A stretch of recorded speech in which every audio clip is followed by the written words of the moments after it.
ഹൈദരാബാദിൽ വരുമ്പോൾ നമ്മൾ കാണേണ്ട മറ്റൊരു അട്രാക്ഷൻ, ഒരു പ്രധാനപ്പെട്ട ഒരു ചരിത്ര സ്ഥലമാണ് ഗോൽക്കൊണ്ട ഫോർട്ട്. ഇതിൻ്റെ എൻട്രൻസ് ആണ് നമ്മൾ കാണുന്നത്. ഒരുപാട് സഞ്ചാരികൾ നമുക്കിവിടെ കാണാൻ പറ്റും. ഇതാണ് ടിക്കറ്റ് കൗണ്ടർ. അവിടുന്ന് ടിക്കറ്റ് എടുത്തതിന് ശേഷം നമുക്ക് ഈ ഫോർട്ട് കാണാനായിട്ട് പോകാവുന്നതാണ്. പാറക്കെട്ടുകളുടെയും കല്ലുകളുടെയും ഒരു സ്ഥലമാണ് ഹൈദരാബാദ്. അതിൽ തന്നെ ഈ പാറക്കെട്ടുകളും ഈ കല്ലുകളും ഉപയോഗിച്ചുകൊണ്ട് ഏറ്റവും വിദഗ്ധമായ രീതിയിൽ പണി കഴിപ്പിച്ചിരിക്കുന്ന വളരെ മനോഹരമായ ഒരുപാട് സ്ഥലത്ത് പരന്നു കിടക്കുന്ന ഒരു മോണ്യുമെൻ്റാണ് ഗോൽക്കൊണ്ട ഫോർട്ട്. ഒരു കാലത്ത് ഇത് ഭരണ സ്ഥിരാകേന്ദ്രം തന്നെയായിരുന്നു.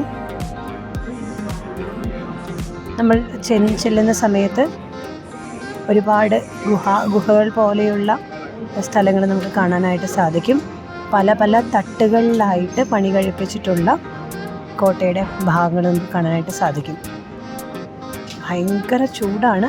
ഞങ്ങൾ രാവിലെ ഏതാണ്ട് ഒരു 10-11 മണി സമയത്താണ് ഇവിടെ എത്തുന്നത്. എങ്കിൽ പോലും അതിഭയങ്കരമായ ചൂട് അനുഭവപ്പെടുന്നുണ്ടായിരുന്നു.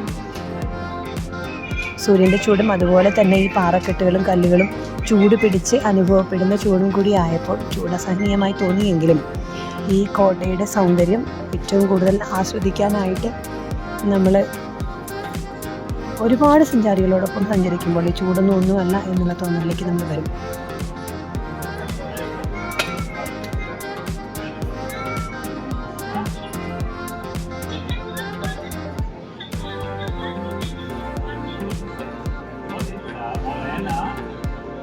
നടന്നങ്ങ് പോകുമ്പോൾ നമുക്ക് തിരിച്ചു വരാനാകുമോ എന്ന് തോന്നുന്ന രീതിയിൽ അത്ര ഭംഗിയായി, അത്ര രഹസ്യമായി പല തട്ടുകളായി പണി കഴിപ്പിച്ചിട്ടുള്ള ഗുഹകളും തുരങ്കങ്ങളും അങ്ങനെയുള്ള പല ഭാഗങ്ങളും നമുക്ക് ഇതിനോടനുബന്ധിച്ച് കാണാവുന്നതാണ്.